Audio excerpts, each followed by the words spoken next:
உடையார் நாவலை பிரித்து பார்ப்பட்டா பார்த்துட்டு இருக்கோம். போன வீடியோவில் நம்ம கருவூர் தேவரோட சிறப்பு என்ன, அவரோட பெருமை என்ன, அவரோட சக்திகள்லாம் என்னென்ன என்பது பற்றி முழுமையாக தெரிஞ்சுக்கிட்டோம். இப்போ நம்ம திருக்காட்டுப்பள்ளி மனையில், அந்த மாளிகையில், அந்த அரண்மனையில் இருக்கிற ராஜராஜர் என்ன பண்ணிட்டு இருக்காருன்னு பார்ப்போம். ஆற்றில் மாட்டு வண்டி கவிழ்ந்ததும் தூங்கி கொண்டிருந்த தேவரடியார் இளம்பெண்கள்லாம் பயந்து விழுத்து அலறி என்னவெல்லாம் செய்தார்கள் என்பதை ராஜராஜன் நடித்து காட்ட பஞ்சவன்மாதேவியும் ராஜராஜ சோழரும் அந்த மாளிகையில் இருந்த சில அதிகாரிகளும் சேடி பெண்களும் வாய்விட்டு சிரித்து அவளோட நாடகத்தை ரசிச்சுக்கிட்டு இருக்காங்க. நல்ல உணவுக்கு பின் வெற்றிலைய கிளிமடிப்பா பஞ்சவன்மாதேவி மன்னரிடம் கொடுக்க ஒரு வெற்றிலையா மன்னர் வாங்கி வாயில போட்டுட்டு இருக்காரு. மூன்றாவது வெற்றிலைய வாயில வைத்து பஞ்சவன்மாதேவியை பார்த்து கண் சிமிட்டி, உனக்கு இன்னொரு தோழி கிடைத்து விட்டாள் என்று நினைக்கிறேன். இனி இந்த ராஜராஜியை நீ விடமாட்டாய், உன்னுடனே தங்க வைத்துக் கொள்வாய் அல்லவா என்று மன்னர் கேட்க பஞ்சவன்மாதேவி என்ன பதில் சொல்வது என்று யோசிக்கிறாங்க. அவங்க யோசிச்சுட்டு இருக்கப்பவே, அப்படி செய்ய வேண்டாம், இவளை தஞ்சைக்கு அனுப்பு, இவளுக்கு அங்கே நிறைய வேலைகள் இருக்கின்றன. மற்ற ஊர்களில் இருந்து வரும் தேவருடையார் பெண்களுக்கு வேண்டிய வசதிகள் செய்து கொடுத்து அவர்கள் ஒரு குழுவாக்கி ஒழுங்கா செயல்பட வைக்கின்ற ஒரு பொறுப்பை நான் இவரிடம் கொடுக்க போறேன். ஊரில் உள்ள கெட்டிக்காரர்களை எல்லாம் அரண்மனையிலேயே தங்க வைத்துக் கொண்டா தேசத்தினுடைய செயல்பாடுகள் சரியா வராது. இந்த பெண்ணை எனக்கு மிகவும் பிடிச்சிருக்கு, இவளுடைய புத்திசாலித்தனத்தை நாம் அரசாங்க காரியத்திற்கு பயன்படுத்திக் கொள்ள வேண்டும் என்று அவளுக்கு மட்டும், பஞ்சவன்மாதேவிக்கு மட்டும் கேட்கிற குரல்ல ராஜராஜர் பேசுறாரு.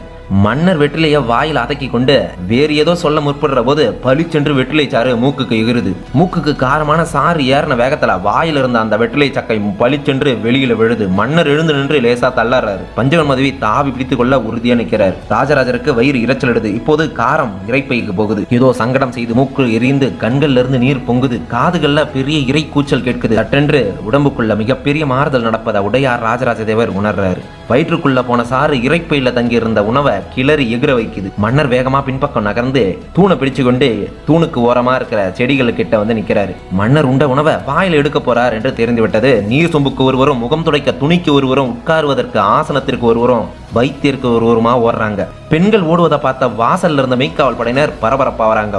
உள்ள பாய்ந்து வந்து மன்னரை சுற்றி கொள்றாங்க. இறைப்பைக்கும் தொண்டைக்கும் நடுவே உணவு சிக்கி கொள்ளுது. மன்னர் மூச்சு விடுற ரொம்ப திணறாரு. மன்னர் தவித்து பெருங்குரல்ல சிமிர, எடுத்து விடுங்கள், வெளியே எடுத்து விடுங்கள் என்று பஞ்சவன்மாதேவி கூவுறாங்க. மன்னரை சற்று குனிய வைத்த முதுகுல படபடவென்று அடிக்கிறாங்க.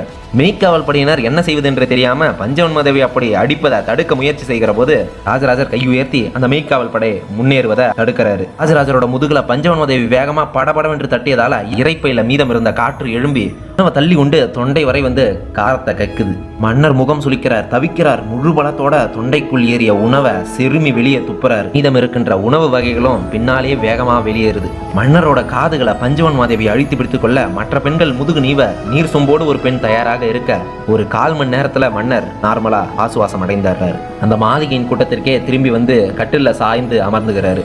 மெய்க்காவல் படையினர் மன்னர் வாயில எடுத்த உணவை குச்சியால கிளற ஆரம்பிக்கிறாங்க. சமையல் செய்த பெண்ணையும் ஆணையும் நெருங்க துவங்குறாங்க.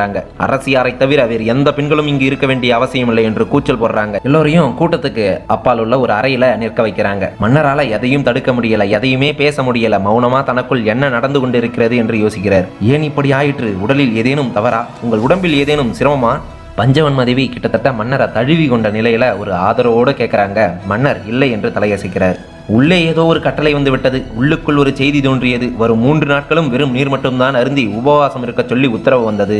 எதற்காக உபவாசம்? வேலை அதிகம் இருக்கும் போது நீங்கள் உபவாசம் இருந்தால் என்ன செய்ய முடியும்? பஞ்சவன்மாதேவி கொஞ்சம் கவலையோடு கேட்கிறாங்க. என்னோட உடல்நிலையை சீர் செய்ய இந்த உபவாசம் தேவைப்படுகிறது. யாரோ அடுத்த 3 நாட்களுக்கு உணவு வேண்டாம் என்று சொல்லி இருக்கிறார்கள். வயிற்றில் இருந்த உணவையும் பிடுங்கி வெளியே எறிந்து விட்டார்கள் என்று மன்னர் சொல்ல, யார் அது? பஞ்சவன்மாதேவி சற்று கோபத்தோடு கேட்கிறாங்க. ஐயா, மன்னர் யோசிக்கிறார். யார் என்று அவருக்கும் தெரியல. கண்மூடி கொள்றாரு. மீண்டும் கண் திறந்து மல்லாந்தபடி விட்டம் பார்க்கிறாரு. மறுபடியும் கண்களை மூடிக்கொள்ள அவருக்கு கருவூர் தேவரோட உருவம் கண்முன்னே தோன்றுது. அப்பனி சொன்னதை செய் என்று குரல் கேட்குது. காரணம் கேட்க வேண்டாம். அடுத்த 3 நாளும் நீர் மட்டும் அருந்தி எங்கேனும் சென்று அமர்ந்து உபவாசம் இரு. இப்போது இருக்கும் இடத்திலிருந்தும் நகர்ந்து விடு என்று இந்த உத்தரவு சொல்லுது. சரி என்று ராஜராஜ சோழர் வாய்விட்டு கருவூர் தேவருக்கு பதிலளிக்கிறாரு. இன்னும் சிறிது நேரத்தில் நாம் தஞ்சையை நோக்கி கிளம்புகிறோம் என்று கட்டளையிடுறாரு. மெய்க்காவல் படையினர் பரபரப்பாவறாங்க. பஞ்சவன்மாதேவி என்ன நடக்குது என்ற வியப்போட ராஜராஜைய பார்த்துக்கிட்டு இருக்காங்க. சேனாதிபதி பிரம்மராயர் இங்கே? மன்னர் எழுந்து நின்று முகம் துடைத்துக் கொண்டே கேட்கிறாரு. அவர் குழந்தையை நோக்கி உதவியாளரோடு போயிருக்கிறார் என்று பதில் வருது. ஆஹா, எனக்கு முன்பே அவருக்கு செய்தி வந்து விட்டதா? அவருக்கும் தோன்றி விட்டதா? பிரம்மராயர் தான். பிரம்மராயர் கருவூர் தேவரை நோக்கி நகர்ந்து கொண்டு இருக்கிறார் என்பதை வெகு எளிதாக ராஜராஜர் புரிந்து கொள்றார். நீங்கள் என்ன சொல்கிறீர்கள் என்று எனக்கு புரியவில்லை, என்ன செய்கிறீர்கள் என்று எனக்கு தெரியவில்லை. தயவு செய்து எனக்கு விளக்கமாக சொல்லிவிட்டு செய்யக்கூடாதா? எல்லாவற்றையும் ஏன் மறைமுகமாகவே செய்து கொண்டிருக்கிறீர்கள்? ஏன் கூட இருப்பவர்களை தவிக்க விடுகிறீர்கள்? பஞ்சவன்மாதேவி சற்று உறக்க கோபத்தோடு கேட்க மன்னர் அவரை பார்த்து சிரிக்கிறார். எல்லாவற்றையும் எல்லா நேரங்களிலும் சொல்லிக் கொண்டிருக்க முடியாது தேவி. சில சமயம் உனக்கு சந்தேகங்கள் எழும்பும் போது கூட மௌனமாக இருந்து விடுவது நல்லது. நீயும் நானும் அந்தரங்கமாக இருக்கும் போது கேட்பது நல்லது. உனக்கு சொல்லாமல் உனக்கு தெரியாமல் நான் எதுவும் செய்வதில்லை. இப்போது சொல்லவில்லை என்றால் அதற்கு காரணம் இருக்கும் அல்லவா?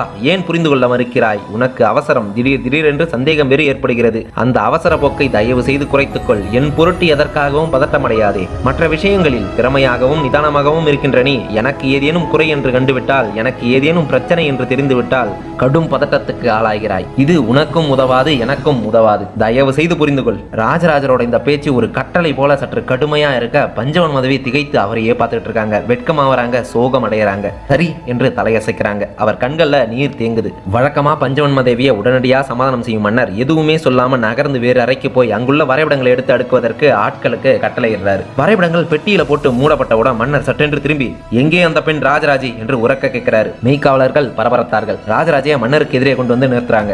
உன்னை சார்ந்த மற்ற பெண்களுடன் எவ்வளவு விரைவில் தஞ்சை வந்து சேர முடியுமோ அவ்வளவு விரைவில் தஞ்சை வந்து சேர்ந்து விடு. பழமர்நேரியிலிருந்து 2 அதிகாரிகள் உங்களுக்கு கூடவே வந்து வழியில் சகல ஏற்பாடுகளையும் செய்வார்கள்.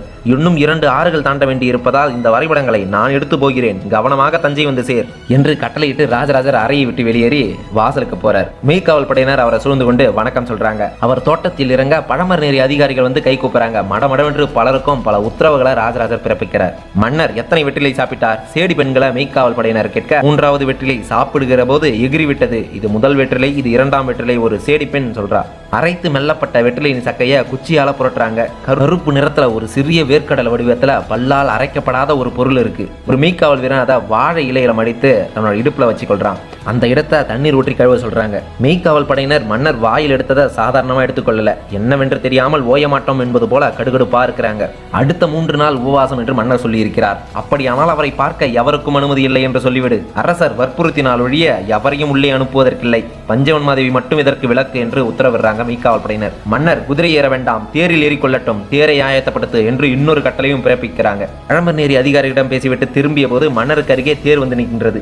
ஏன் என்பது போல மெய்காவல் படையை அவர் பார்க்க அப்படித்தான் என்று மெய்காவல் படையினர் சைகை செய்கிறாங்க. மன்னர் மறுப்பேதும் பேசாம தேர்ல ஏறி அமர்றாரு. திரும்பி பஞ்சவன் மாதேவியை பார்க்க பஞ்சவன் மாதேவியும் அருகே வந்து அமர்ந்து கொள்றார். தேர் நகருது. மாளிகையை மெய்காவல் படையினர் விரைவாக காலி செய்தார்கள். பழமர்நேரி அதிகாரிகள் மற்ற பெண்களை கூட்டிக் கொண்டு வர குதிரையில் விரைந்தார்கள். அந்த மாளிகையின் சமையலாலும் காவல்காரனும் கொல்லைப்புறத்துல கைகட்டி நின்று கொண்டிருந்தார்கள். மெய்காவல் படையின் 3 ஆட்கள் மாளிகையை சுற்றி வர அதுல தலைவன் போல இருந்த ஒருவன் மற்ற இருவரையும் பார்த்து, இந்த சமையல்காரனையும் வேலைக்காரனையும் விசாரித்து விட்டு வாருங்கள், இவர்களை பற்றி தெரிந்து கொள்ளுங்கள் என்று சொல்லிவிட்டு உள்ளே நகர்றான். கொல்லையில நின்று விசாரிப்பதா அல்லது வாசலுக்கு போவதா? மன்னர் கிளம்பி கொண்டிருக்கிறார். எனவே வாசலுக்கு போவது நல்லது என்று யோசித்து மெய்காவல் படையினர் இருவரும் வாசலுக்கு வாருங்கள் என்று கட்டளையிட்டு வாசலுக்கு விரைகிறாங்க.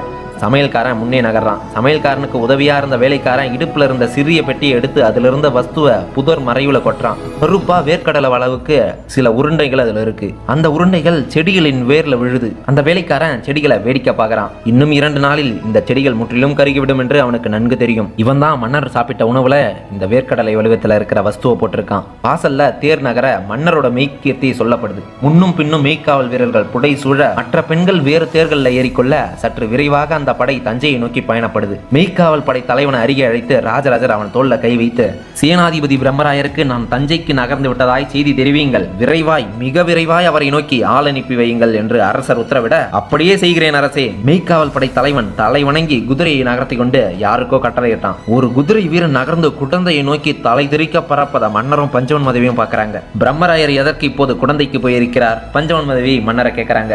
கரூர் தேவரை சந்திக்க. மன்னர் ஒற்றை வரியில பதில் சொல்றாரு.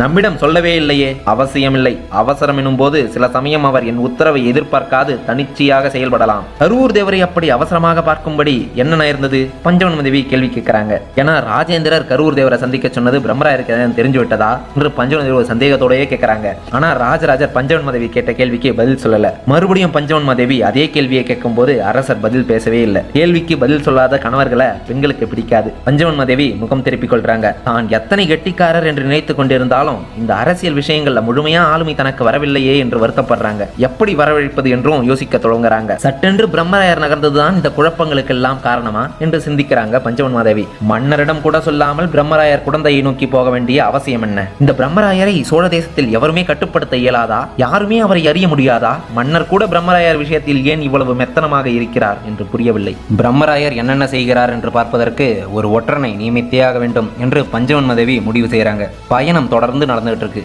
ராஜராஜரும் பஞ்சவன் மாதேவியும் மற்ற பெண்களும் தஞ்சையை நோக்கி பயணப்பட்டு இருக்காங்க. இதுக்கடுத்து என்ன நடந்துச்சுன்னு நெக்ஸ்ட் வீடியோவில் பார்ப்போம். தேங்க்யூ.